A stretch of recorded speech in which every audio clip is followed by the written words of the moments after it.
Okay, I think we're on. I think it's Awesome. actually working. Cool. So, hello everybody. It's Monika Hoyt, and I am here today with a couple of my favorite people, and we're here to talk about the topic of fighting too much, what that looks like, unproductive fighting, the difference between that, like the unproductive kind of fighting, and We're on. conflict resolution, right? And then we'll talk about how that impacts our relationship and what the solution is. So what I decided to do today for this topic is to bring on Coach Kelly Vandiver, who is fantastic. She works on my team. She works with me inside the 5-to-1 Couples Cure. And she's a master coach, and she specializes with couples and relationships and individual empowerment. And she's trained in RLT, which is relational life therapy. So I'm happy to have you on today, Kelly, to talk about this topic, because I know this comes up a lot with our clients. Totally does. I'm happy to be here. Hello, everyone. And also joining us, I dragged along my husband, or drug, what's the right way to say that? I don't know. over this conversation. I dragged him into it because when I thought about the fact that we were going to be talking about this today, Ned and I, in the car on the way back to our office from lunch, we were actually having this very discussion. And I was like, you know what? Everything you just said, you need to be saying that, on our call today, because it's important to have the male perspective. So thank you, honey, for joining the conversation. And everyone, this is my husband, Ned Vandiver. Very welcome. You are very welcome. He is a master coach along with me. We work alongside each other. And I love him. Thank you, honey, for joining us. Yeah, thanks for both of you. Well, thank you. We're going to talk a little bit about fighting too much or unproductive fighting. And the reason why this is so important is because you can't get around this topic if you're in an intimate relationship, right? Because we're going to have conflicts. We're different people, depending on your backgrounds. And in any heterosexual relationship, especially, it's literally like a cross-cultural experience. You're going to have different ways of speaking, different ways of framing reality. You might have a different set of values, different life dreams, or differences in those life dreams. And then how do you navigate that while staying on the same team? How do you navigate that without becoming like enemies of each other, right? So I do want to make a distinction between healthy conflict and the contrast that comes up from these differences that help us actually crystallize and clarify important things that we need to know about each other and deepen our understanding and love for each other, and the kind that becomes really destructive. First, I kind of wanted to get your guys' take on when I talk about the difference between like healthy conflict and those contrasting experiences and how that can be crystallizing. Does anything come up for you in terms of what is a good example of that, of a successful, positive experience of fighting, AKA fighting? You want to go first, honey? Because it can be a good thing, right? Haven't you ever had that kind of argument where at the end you're like, I'm really glad we talked about that. It felt a little heated, but we got to the other side, and now we really understand each other better, and we even have a plan, and I'm so glad we talked about it. Yeah, exactly. That happens pretty often in our relationship now. It's pretty much the way our relationship dynamic is, because we've learned how to communicate effectively. Mm-hmm. So, and that's the biggest part, but we know that the major part is the connection. So because we have that trust through our connection, we can have these heated debates the way we have them and really move through that process and have a really positive outcome. But it took a lot of practice, though. Yeah. It's not very easy. It takes practice. You have to learn, yeah.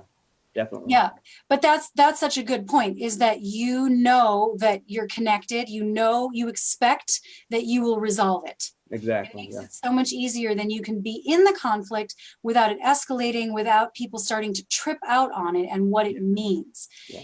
If the meaning that you're making out of it is, we're going to learn something from this, it doesn't go south quite the same way. Right. So that's kind of what I think of as one of the differences, is like, if you are operating from positive set of beliefs that come from either your background and your family background or your past experiences, or from the trust that you build in a relationship, one of those things will help you have those positive expectations, then you can withstand it, and it won't become totally out of control, right? But if it doesn't go well and you don't have a positive outcome and you keep just fighting and it blows up and then you're mad at each other and then you never really resolve it, you just shove it under the rug until you're tired of fighting, you reconnect without addressing it, and then it comes up again later. And that cycle goes on and on. In that case, it's really unproductive fighting. It doesn't, you never got anything out of it. Right. Yeah. Yeah. And the difference between, oh, go ahead. No, I was just going to say it just ended because you stopped fighting, but you didn't get anything from it. But go ahead. And the difference really between, productive fighting and non-productive fighting. And that's another distinction I want to make too. Like, there's this very romantic idea out there in the world that says, like, if you argue or you fight and fuss in marriage, then that means you have a bad marriage. And that's complete bullshit, because fighting is healthy and it's a part of a healthy and happy marriage. I wanted to say that first off. Yeah. But the difference between productive and non-productive fighting is listening, right? Like, when you're just going in circles and nothing is, being accomplished with the fight, is because neither person is really deeply listening to the other person, what it is they're really saying. Because many times these fights that are non-productive are not really about what people are fighting about. It's really about something much deeper. And usually it goes back to the emotional connection. Are you deeply connecting in your communication, and in your energy with one another, like back and forth to one another?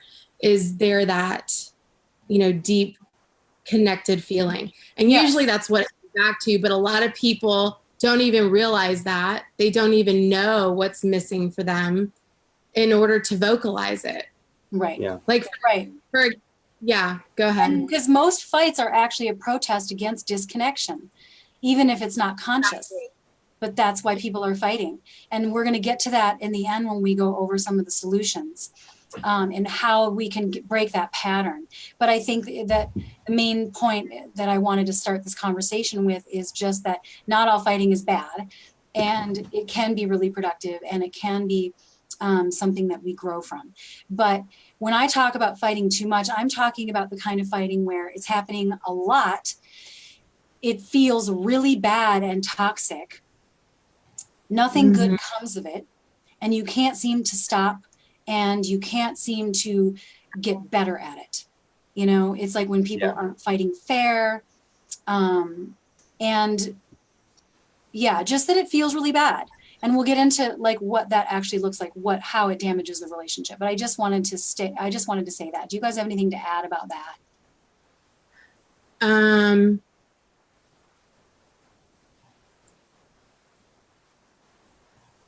Because I don't want people to be afraid of fighting. Because like Gottman has shown, even, there's different kinds of conflict. There's different styles that couples have to solve conflicts. And there are couples that are high conflict couples who are very successful and happily married. For the, they go the distance.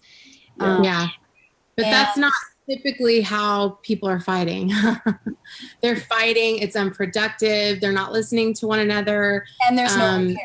If there's no repair, then it doesn't work. It's yelling, it's going in circles. It's arguing about the same thing over and over and over again with no getting to the other side of it and getting a result. And ultimately, in many cases, I think people they have such a disconnection that they don't even communicate with one another, Yeah. Exactly. It just really begins to divide you of that place where you actually want to have that type of dialogue and communication. And so, it begins to really down spiral, and it's a horrible place to be. It is. It really is. So what is fighting? What is unproductive fighting? This kind of bad fighting is really when it turns into finger pointing, right? Where it gets really escalated to the point of it being It doesn't feel good. It's really toxic, blame filled, lots of you statements, lots of character assassination, where people feel really judged. And then that unproductive reiteration of each person's position, where you're just stuck in the positionality of your argument and there's zero movement on either part.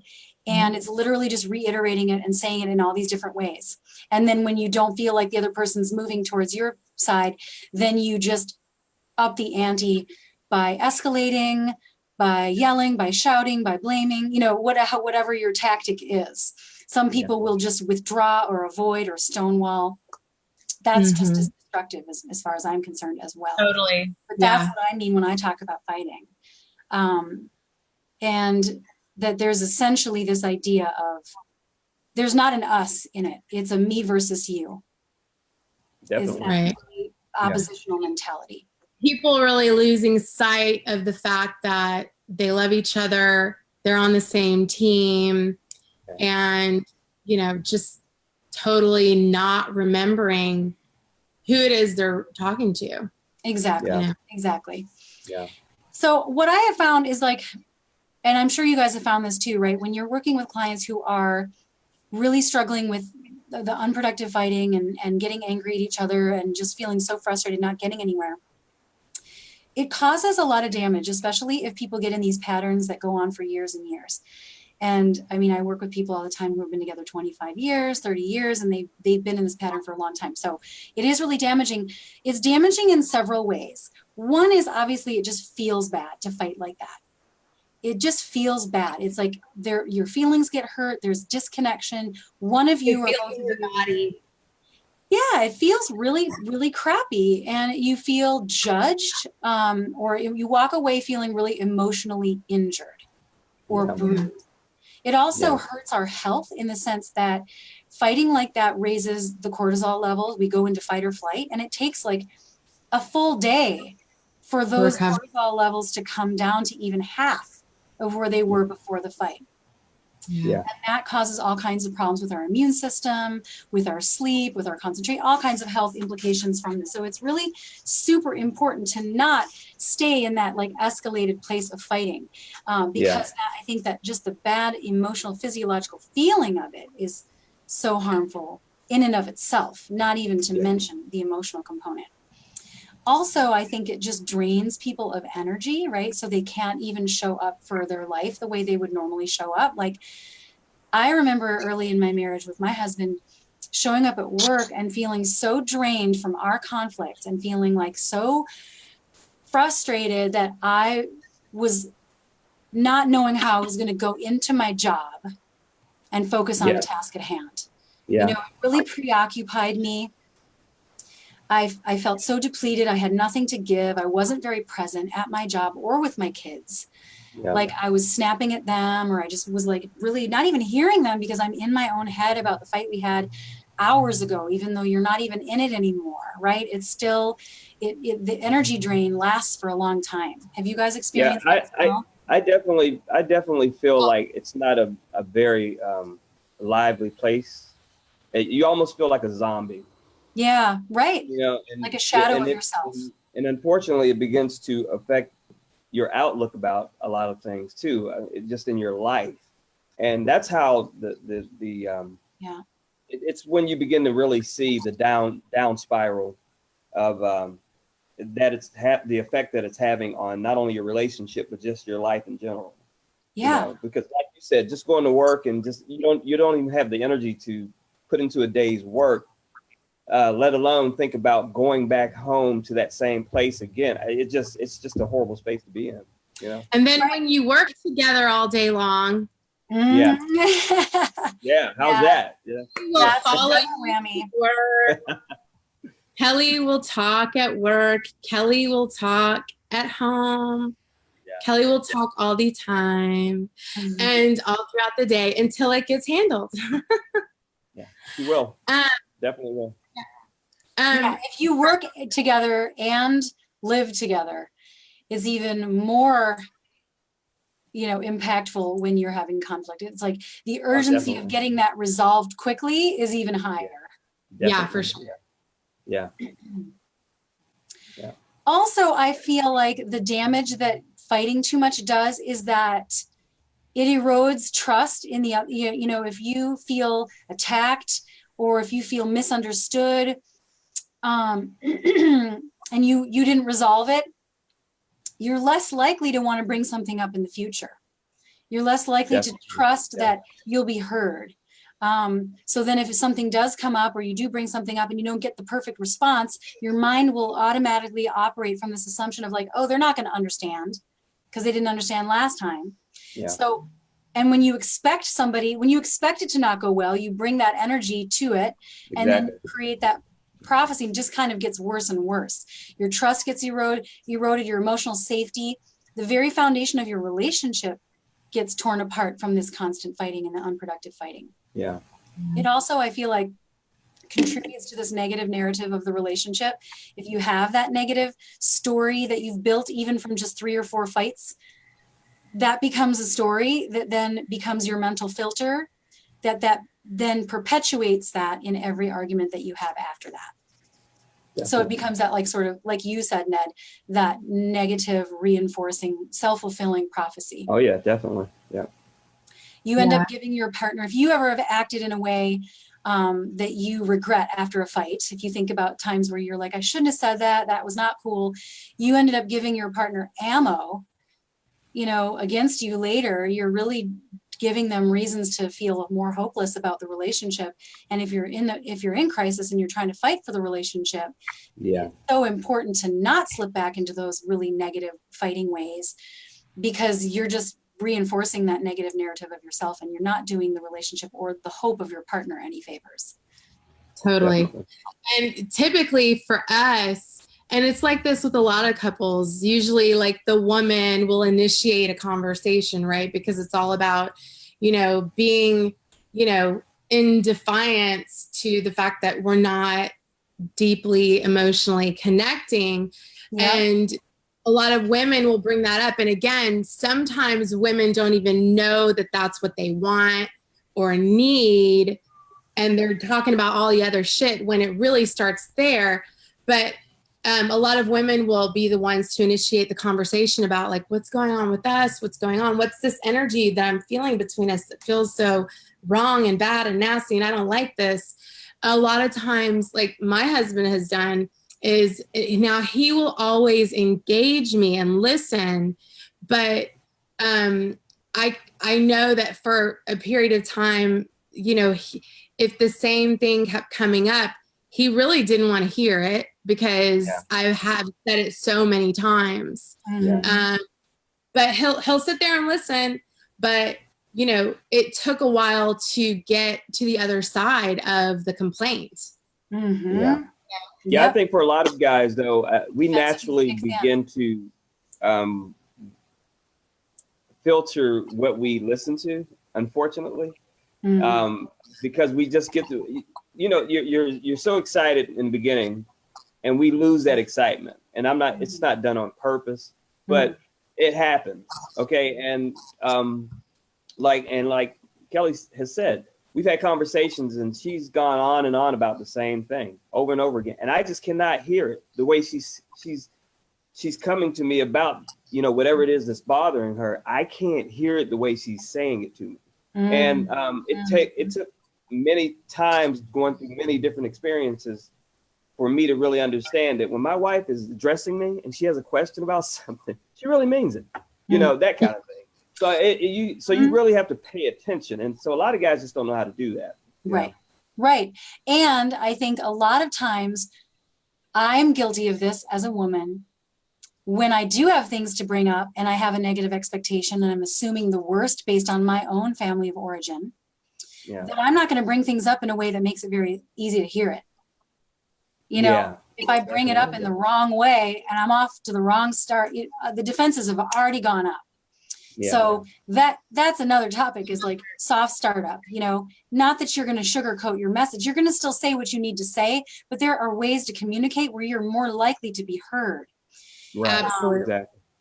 And that you can, because if you trigger your partner's defensiveness, it's just really hard to get it to go down again in that conversation. It's almost like you have to cool off first. Yeah. So that people, just like you say, if I hear, and for me too, if I hear things one way, I'm a lot more likely to hear what they're saying than if I hear it another way. So you get to know that about your partner. What are the sensitivities? What are the triggers? What are the best ways to approach them, knowing them and their filters, because you kind of have to work with each other on that. Yeah, definitely. Yeah. The other thing too, and this is kind of the last thing that I had identified, at least for today's conversation, around the damage that too much fighting does, is that it takes people out of the 5-to-1 or higher ratio. That magic ratio that Dr. Gottman found. Really, all that is the proper ratio of positive to negative. I would say you have the inverse effect, actually. Yeah, right, exactly. So it's not about not having problems. It's just about having so much positive in the relationship that the problems are marginal in comparison. It's about keeping it at a specific ratio. 5-to-1, positive to negative or higher is what is proven to be correlated to a very high degree of accuracy to success in long-term couples. Fighting a lot just takes you right out of that and brings you down to like 50-50 or lower. And so a lot of couples that are on the brink are at the point where they would say, we're at 50-50, like literally only 50% of our interactions are positive or less. And that's what unproductive fighting does, is that there's that snowball effect of negativity because you're carrying it with you from the last time. You're on guard about it, and your filters have now changed, and it's not good. That toxic negativity will definitely take you out of that ratio. And people then get really hooked into but I want to solve this problem. So then they go back in to try to fix it, and they keep fighting because they're trying to fix it. Problem focused, as opposed to how can I shift my attention on what is working? Yeah, exactly. And grow that a little bit, like the connection, how to get that back. And then from that better foundation, then go back in and tackle the problems. Yeah. And we'll talk about that in the solutions. But that's, I think, one of the biggest problems that I see with people fighting too much is just that they end up there's so little positive that they are able to see and experience on a day-to-day basis in the relationship that they end up leaving or just saying it's not worth it. Yeah. Not worth it. For how much we're fighting, there's not enough good in the relationship. Sad. It's so sad because it can be fixed. Yeah. Exactly. It's tragic. Yeah. It is. Yeah. And the unfortunate part about that also is that even, it's not, even if you don't address it and you don't fix it and you do leave, you're setting yourself up for failure in another relationship. Exactly. Right. Because you can take yourself out of the relationship, but you're taking yourself with you. Yeah, so exactly. Figure it out.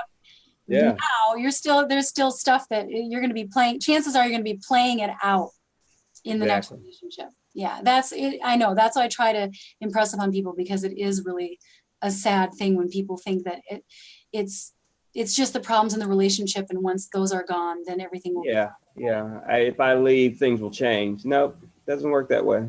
Exactly. Yeah. I also like what Terry Real says, is that couples don't have problems. Couples are problems. Exactly.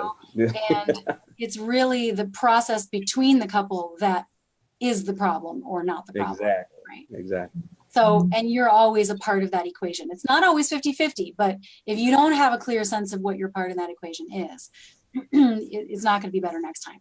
The only caveat to that is if you're with someone who's verbally abusive or, full-blown narcissist, then leaving is a good idea, and it doesn't mean you're going to play it out with somebody else. Exactly. Right. And I'm so glad you said that, because physical abuse and physical violence and emotional violence from, a full-blown narcissist or someone who's just lost their mind and just abusive, we don't recommend staying in those relationships, because they don't get better. They just don't. And the other thing is that, oftentimes, unfortunately, the case may not be that way in the beginning, but if these things aren't addressed, like we're talking about, it oftentimes it can escalate to that point sometimes with some people. Like you said, if you're not dealing with those childhood horrors inside of you, they begin to manifest and come out. Yeah. It's just the wrong trigger, And that's what you're exposed to, and that's what you're dealing with. And it's horrible. It's a horrible place to be in. It is, totally. But if we can do this right with our partners, those triggers, our opportunities, the things that we're fighting about, if we can identify, well, what are my triggers, and how can I not let that childhood stuff out on this anymore? Right. Then you have mastery. Then you have mastery of really learning a new language around communicating, or being able to recognize, oh, there's those triggers, but I'm not going to act from that place that I used to act. That's the learning how to communicate and how to duke something out in a really productive way. Yeah. Absolutely. So the solution to all of this, for those of you that are listening that are struggling with a high conflict relationship that is unproductive, and you're just fighting too much, and you're in gridlock, and you keep having that same unproductive fight over and over again, and it's really toxic. There's a few things that we can recommend to focus on even before you focus on communication techniques, okay? Because you can find those, you can Google those, but there's a deeper issue usually at stake. Like Kelly said earlier, emotional connection. If you can focus on emotional connection, and when I talk about that, and I've talked about this before in another live video, is really what we're talking about is that sense of knowing that your partner has your back. It's that primal safety of knowing when I'm in distress, my partner is there for me. If you can't create that with your partner, even in nonverbal ways, that will help reduce the conflict or the unproductive fighting. Because if you're feeling like they love you and they're on your side, then when you start to have conflict, just like you guys described, you'll come out the other side of that conflict. Yeah. You know that you'll come out the other side on the same team. That's the thing to focus on, is emotional connection. And the other thing is healthy, authentic communication from the inside out, which is, kind of what I've been talking to people about for many, many years. But what does that mean? I'm talking about being able to speak your truth assertively, but staying in your own lane. Yeah. Communicating in a way that is not blaming, that is not placing responsibility on somebody else for your own experiences or emotions, right? What would you guys add to that? I agree. Just definitely learning the art of and the gift to yourself and to your partner of not looking outside of yourself for the reason why you feel the way you feel, your life looks the way it looks. You got to learn to take ownership of all of that yourself. Like this relationship, you have to own all of it, because marriage is 100-100, not 50-50. And it's like, okay, how am I creating this reality? What's going on up here that's creating this in my reality? Like, how am I contributing to this? It's not about what's going on outside of you. It's about what's going on inside of you. Yeah. And so when people can really take responsibility for their vibration, their frequency, how they're showing up in the relationship, in the world, it's just so much more empowering. And that's what I say about that. Absolutely. It's a mindset of full accountability. That's really so important, because when you have that mindset, and not taking accountability for someone else's abusive behaviors, that's not what we're talking about, but taking full accountability for the experiences that we're creating.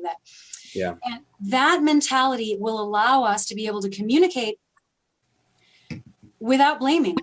When you said that, this is what came up for me. Right. Here's the meaning I made out of it. Here's what I noticed I don't want. Here's what I noticed I do want. Here's my request. Here's my complaint. Here's my request. That's not abusive or blaming. That doesn't have to turn into a big knockdown, drag out fight. That's just speaking your truth in a way that the other person has choices about how they're going to respond to that. But it's really about staying in your lane, but still speaking your truth. That seems really hard for a lot of people, because Monika, when you say staying in your lane, I know what you mean, but will you explain that specifically, just so that everyone else knows what you mean? Yes, staying in your lane, meaning where you're not crossing out of the realm of what's your responsibility and into the realm of what your partner's responsibility is. So an example of not staying in my lane that I used to do is I would like tell my husband what he was doing. Like I would interpret him and tell him, here's what you're doing and why you're doing it. That's not staying in my lane. So analyzing him. Analyzing, okay. Even analyzing, and unless they've invited you, unless you have permission, hey, can I share with you some thoughts I had about this? I have some feedback. Do you want it? But if they don't want to hear it and you're imposing it upon them, that's not staying in your lane. Criticizing and saying, you're always this way, you're so selfish. Obviously that's name calling, but even just like trying to step into what is their responsibility and taking ownership of their thoughts and their feelings. Can you guys give another example of that? Because that's such a good question, Kelly. Another example of stepping out of your lane. That's not like overtly abusive, but just really destructive. Like you are, basically when you talk about their character, right? When you talk about who they are as a person, as opposed to staying in your lane is about sharing about you. It's not talking about what they're doing wrong. It's talking about yourself and how you feel about and what you want. Yeah. Right? So basically, essentially, it's accountability, right? Mm-hmm. It's connected to that. Yeah. Yeah. And then not, again, leading with I, right? This is what I feel. This is what I think. This is what I need. Mm-hmm. And it's not you. Yes. Yes. And even an example that I just thought of is like, if you go to your partner and you're like, why did you do that? And you're just asking a question. You think it's just, I'm just asking a question, but you're asking them to explain like, so why did you do that? But you could have done it this way. But I thought you said this. Even that is like focusing on them. You're kind of stepping out of your lane a little bit, unless you're really clear about your agenda. I'm just curious because I'm trying to understand your mental process because the meaning I made was this. I took it personally. I had a reaction to that. I'm asking these questions because I'm trying to understand, trying to reality test. Right. But even and just I want going to into understand you know, like I want to understand you. Yeah. And that's a great distinction because there's a difference between, why did you do that? Like, and like, okay, so. It feels like an innocent question, right? But there's a difference between like, and getting really curious, right? Like, so when you did that, what was going on, up here? Because I really want to understand. I'm interested. Exactly. That's what I'll say. Yeah. You're almost creating a level of support for the person so that they can feel. You're creating a bridge between the two of you. Yes. So that you can communicate. That's what it feels like to me. Yeah, well, and that is what it's all about. When I talk about the healthy communication, that is the productive kind of conflict resolution. It's about seeking to understand, like you said, Kelly, listening, building that bridge. Really try. The whole point of communication is to reveal, not to conceal, not to talk about them, but to talk about you and to share about you. So That's a good point. As long as you're doing that, you can't go wrong, right? I mean, you're in the safe zone, staying away from blame and you statements and things like that. I found that a lot of people will, because they're scared of that or they don't know how to do it, they'll just stuff their feelings and they think that they're doing the relationship a favor by avoiding conflict in a way or avoiding bringing something up. So then they'll just stuff their feelings and they do the passive communication. And then when they reach breaking point, then they become aggressive. Yeah. And they go from passive to aggressive and they just bypass that middle zone. So the cure is to stay in the assertive zone, which is being proactive to bring things up, risking the discomfort, but also being able to come out the other side and you don't end up having that. You release the pressure that could be building. Right. Yeah. Yeah. Because if you're not doing that, it's almost like you're creating the opposite habit. of that. Yes. Yeah. You know, by not doing that. And that's essentially what happens to a lot of people in their relationships, through, you know, a lack of communication and not wanting, you know, when you feel like you can't talk, you don't want to talk, you know. And then, you know, if you feel like a person can't hear you, you know, they probably won't want to listen to you. Especially when you're telling them that also, you never listen to me, you know, that kind of thing. So it's really important, like you said, to learn the proper verbiage, the proper language, so that you can communicate effectively. You know, again, starting with the connection part at the core, and then, you know, bridging these piece by piece so that you have this very healthy relationship. Yes. Yes. It's so worth it. But how many times have you heard somebody say, well, I just wanted to keep the peace, like they were noble, like they were doing the relationship a favor. Totally. And that's the thing. And, you know, and this is all the stuff, you know, we teach inside the program, are these pieces of, and what I find working with clients is that most of the time it's that the women women and men neither have learned, you know, what the new rules are of marriage and the mindset that goes along with marriage. And because we marry for different reasons now. And, you know, the piece that women are missing is the piece of speaking up and vocalizing what it is they want, what it is they need, how it is they feel. They haven't learned how to do that. Just like men have cut themselves, for a lot of men have cut themselves off from their emotions, their feelings, and they don't know how to vocalize that stuff either. And so we've got women who won't say what it is they want and won't say what it is they need because they don't know how. Or like they say, I just want to keep the peace because, you know, that's the right thing to do. That's what they were taught, right? So women aren't speaking up. And then on the other side of this are the men. And, you know, we as humans want deep connection. All of us do, but women really, you know, want that, you know, the heart to hearts, the talks, the walks, the great sex, the lover, the pursuit, you know, women want that connection, that deep connection. And men simply just haven't been taught the skills and the mindset to deliver that. And Ned said in the car, part of their identity formation as men. Yeah. And Ned said in the car on the way here, when I said that, he goes, well, do you think men really don't know though? Because, you know, in the beginning.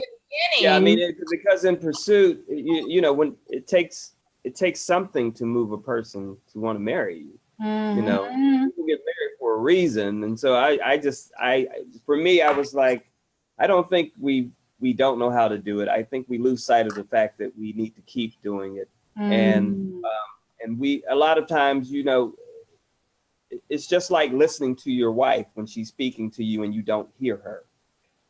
If you're not paying attention to it, and this is oftentimes what I see happen with most of the things that occur where the guys begin to have issue or take issue with the way that their wives begin to communicate with them because they didn't have a problem with it in the beginning.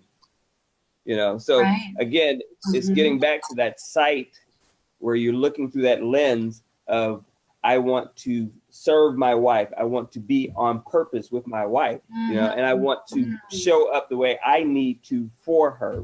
You lose all of that, you know, and like she's saying, it's been a huge paradigm shift over the last, you know, almost 30, 40, 50 years between the dynamic between men and women. And it's, you know, we got this 20th century man trying to go after this 21st century woman now, and you need new skills. You know, a lot. They just don't know how to do that. And absolutely. And I would say, I would go a step further and say the skills aren't there. And even worse, there's actually been a denigration of emotional vulnerability or communicate anything that would be considered revealing, like emotionally open soft, that has been denigrated in little boys almost. So there's almost an active conditioning against it. It's not just like, well, you don't need the tools because you're a boy, but it's literally like, if you communicate in these ways, that makes you weak. Right. Yeah. And And so I mean, there's men that feel shame. and when men, chased after, when we were hunting food, that was great. But it's a new day, that's no longer the case, and it's not necessary. It's okay to show your emotions, and it's okay to be connected that way with your wife. That's not a problem. So these are things, again, you have to be taught because you weren't, Right. And then you have to kind of go against the limiting beliefs of your childhood if you were raised in a family that made you feel really silly every time you cried. Yeah.